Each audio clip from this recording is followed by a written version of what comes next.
Alright guys, so welcome back to another video. So today I'm going to give you some suggestions on what to expect if you're planning to buy a radar launch monitor, regardless of what it is. I'm not going to give you suggestions about the distance, there's plenty of videos out there about that.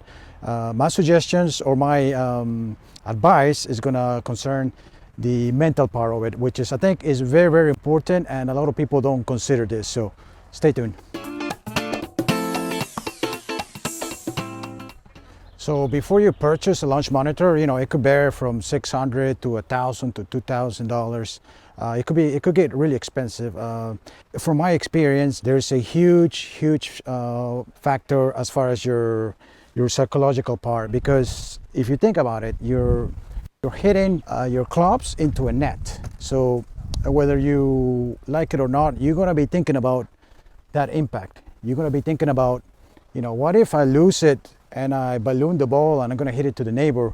Or if you're in a closed room, you're going to think like, what if I hit it to the side and then it's going to bounce, all over the place, the ball. It could damage my computer, my unit. These are things that a lot of people take it for granted, but they're always going to be in the back of your head.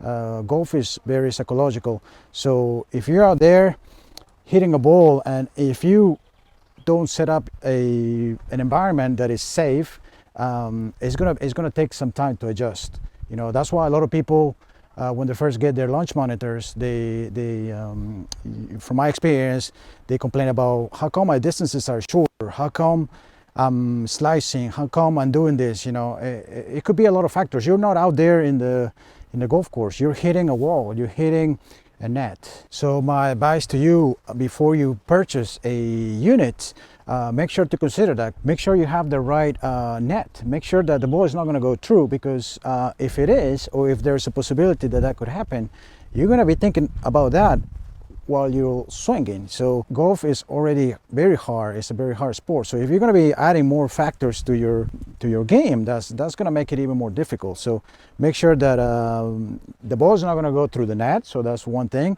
That it's not going to bounce if you're indoors. So make sure you put some kind of cushion or something, so you don't have to. You completely take that out of the equation. Another thing is the size. Make sure that you put cushions here, or make sure that if you shank it, nothing is going to happen. The ball is just going to roll through there. So that shouldn't be, you shouldn't be thinking about that when you're hitting shots. And another thing is the roof. If you're outdoors, make sure that you're not going to balloon the ball and lose it out to the neighbor. Or if you're at home, make sure that you're not going to break something, and make sure that it's not going to bounce all over the place. So you have to make sure that you create a safe environment where you completely have peace of mind. You're not going to think about these things anymore. When you swing, when you grab a club, you should have been thinking about that. You should have been thinking like, oh man, I could hit that. Or like, what if I jank it to the left, if I hit the wall there? If you add this, then of course your swing is going to change. You're going to be thinking about that. And that's what happens. That's what happens to a lot of people. Okay, so just a quick example. I have about 14 feet to the net from here.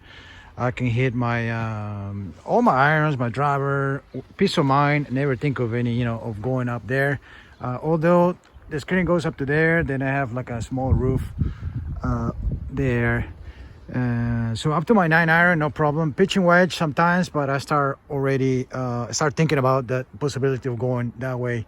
But when I grab my 52, I can never flush it. I mean, I'm always thinking that ball can, there's a chance that I can hit it like up in the sky, and that could go into the neighbor. So just because there's that chance, that possibility, then that kind of destroys my swing, and I can never flush my 52. So that's what I'm talking about. So once I put a roof all through here, then I'm going to be swinging again my 52, my 60 degree without even, with complete peace of mind. So that's the point I'm trying to make. I've seen online a lot of people complain. They say like, man, I just got, my launch monitor. I spent thousands of dollars, and I feel like I'm not playing well. I'm not hitting very good shots. And the reason is that. The reason is because you haven't created an environment that is completely safe. You're thinking about other things that could damage your unit or your house.